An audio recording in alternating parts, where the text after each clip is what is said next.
Welcome to another episode of today's Conversations on Leadership, powered by Life University. I'm your host, Dr. Gilles LaMarche, and today I am thrilled to have with me a 1990 Life University graduate, Dr. Danny Gambino. Dr. Gambino, welcome to our show. Thanks so much for joining me this morning. Thanks for having me, Jill. It's an amazing experience just to be out in public again. Well, great to see your beautiful smiling face as always. So on December 27th, 2021, you and your wife, Dr. Kim, were in an extremely serious motor vehicle accident in Mexico. You were seriously injured.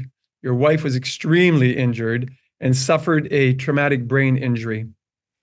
And even though you have been a leader in your community, a leader in the profession as the president of the California Chiropractic Association, you've had so many leadership roles, something happened that caused you to take those leadership skills that you had and literally, like I always say, like take the bull by the horns and say, what am I going to do to get well? And what am I going to do to support my wife in her journey to get well?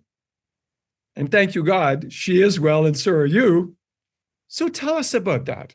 How did that happen? How did you step into that leadership? Because I know it was very, very painful because you as well had serious injuries, but how did you step into that leadership role? And what was that trajectory like that really led you to write this beautiful book called Love Through the Darkness? Well, obviously this tragedy was completely unexpected and it was severe. And we were basically alone. We had just moved to a town in Mexico. We were there 5 weeks. So we didn't really know anybody. And she was not transportable. We were hit by a drunk driver. At least that's what I was told. And there were 3 of us. And we all ended up in the hospital. Of course, Dr. Kim with the most severe injuries whatsoever. And we didn't realize that until she, after they came out of ICU, essentially. She had a fractured clavicle, 3 broken ribs, compression fractures, a collapsed lung, a ripped diaphragm, and the traumatic brain injury. We were told at the hospital that she would just kind of get over it. So, she came home. And there's a saying that you don't know how courageous you can be until that's the only option you have. You don't know how strong you can be until that's the only option you have. And that's where I was. This did not come from a very strong place in the beginning. I was injured. I had a concussion, severe concussion as well. But also, I was terrified. Here's my wife, my life partner, my best friend, injured, barely hanging on to life for a couple of weeks. And then the long slog as we did whatever we could. Well, I say we because I had the support of all of our friends and family, alumni, and et cetera, just outpouring. And I began to update my family. And I was doing it on email, I was doing it on text, I was doing it on all their different platforms. And I thought, well, the common denominator, I'll throw it up there, was on Facebook. So what began as just Facebook posts began to be 800 to 1,500 word essays on her progress and my thoughts about that and what we were adding to her care and recovery and what we were taking away from it. And that became the fodder for the book. I'm happy to say the majority of her injuries have completely healed. And there's lingering things, of course, you would expect something like that. But she was unable to walk. She could not talk. She had no bodily functions that she was in control of. She was a hot mess. And the leadership you speak of came from my love of her. That's basically it. Like, it had to be done. So I had to figure out a way. And, if I can't, I had to. If I couldn't do it, I must do it. And so there was, BJ says, if there's a will, there are 40 ways. And I had to dig deep into places I didn't know existed in my life. Leadership, talking to people when everything is sunny, and bringing them in a rah-rah kind of situation is easy. Anybody can lead during those times. It's when the times are dark, when the leader herself or himself have the doubts and the fears and the anxiety and the misgivings and the what ifs, to lead in the in the in the path of trust and faith and surrender that was my big lesson. And so obviously that has shaped you. I mean, you were already a well-developed leader. You were a man who consciously has chosen to serve humanity for decades.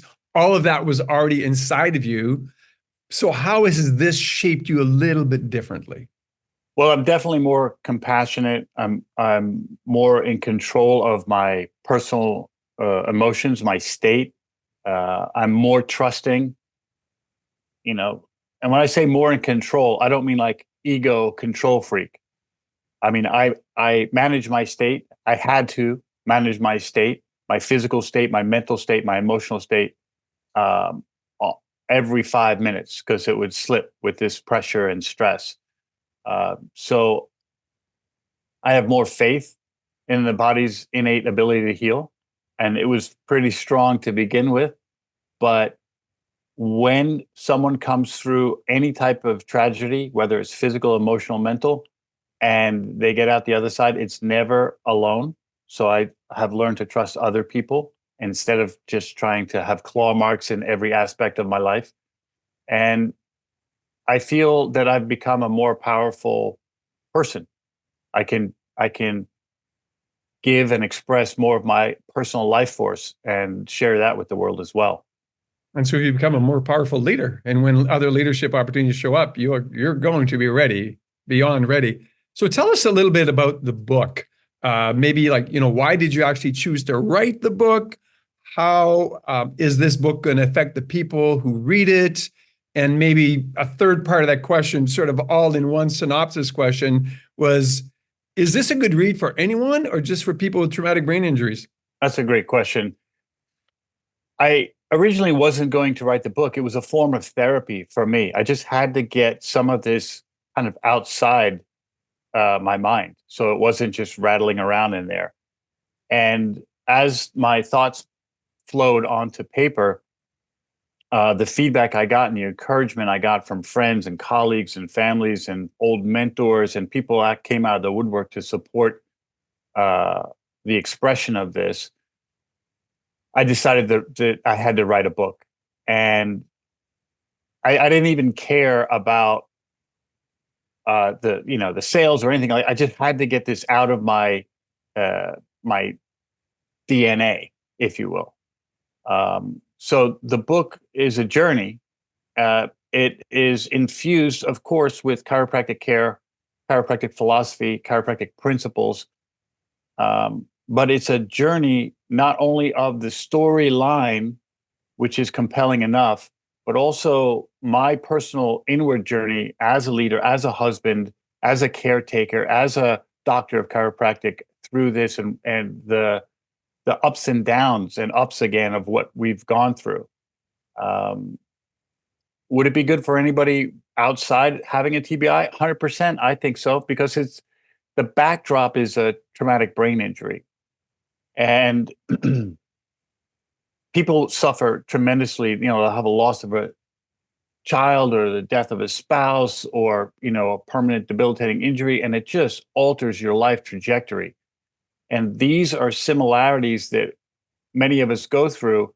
And as we go through them, we can learn and help each other, knowing that if you can make it through this, you can make it through anything. Wow. Because I know I was one of those people, obviously, who was reading your thread on a daily basis, or sometimes you would go a few days before you did it. But I mean, I followed the journey. I saw Kim when she was seriously injured. I saw her go through the recovery, et cetera. So maybe my last two questions would be, because people are going to want to know, so how's Kim doing now? And how can we get your book? Those would be my last two questions for today. So tell us about that. Well, Kim's doing great. She's in Mexico. Presently, I'm in Georgia getting waiting for my reactivation of my Georgia license. The plan is to move here, and whether it's teaching at the university or being in clinical practice or consulting or coach, whatever it is, this is the place, my next step to be here. She's doing great. The book comes out March 3rd on Amazon. It'll be there on ebook, paperback, hardback, and I'm currently working on producing an audiobook version of it, debating on whether to use Morgan Freeman's voice or mine.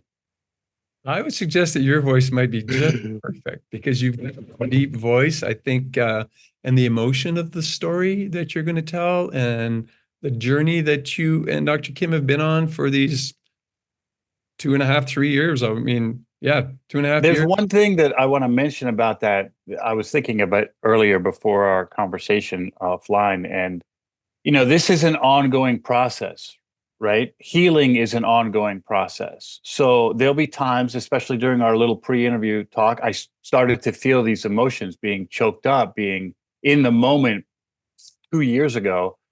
And I realized that the healing may take a while to happen. And there's shorter durations of despair, anxiety, sadness, crying, all that kind of stuff. But they're there. They're still there. They're part and parcel of my nervous system. So you want to process that through the nervous system. Chiropractic has to be part of every injury's, game plan, 100%. And if it weren't for Neurolife, I'll just say that I don't think she'd be where she is today. As a matter of fact, there's no way she would be here where she is today. The clinicians at the Neurolife Institute here at Life University took really, really good care of her. Like they take care of everyone, but because that's next door to my office, I saw the transition in Dr. Kim over that period of time. And it was just, because I remember the first time I saw her, I mean, I was heartbroken. I mean, I literally wasn't able to stay. You might remember I gave you and her a hug and I had to turn away because it is. But yeah, it's rough. It's like, wow. So I'm super excited for the release of your book. I will be one of the first people going to buy it because I saw the journey. I experienced a piece of the journey. And I want to read the journey. I want to read the journey through your eyes and from your heart. And I know that everyone will benefit from reading this because obviously the concept of this podcast is to focus on leadership. And you took a leadership role that until then, I know you had important leadership roles, but I would assume that is probably the most important leadership role you have ever taken on in your life. 100%. And the success that you have had with that role now will allow you to blossom even further as a leader. So closing comments from you, Dr. Danny Gambino. Again, the book comes out at the beginning of March, Love Through the Darkness, authored by Dr. Danny Gambino. Look for it on Amazon. We'll be pushing that because we'd love all of you to read it. Well, there you go. The beautiful, oh yes, I remember seeing copies of the different covers that you were contemplating having, and that's a beautiful cover for that. So closing comments from you, Dr. Gambino.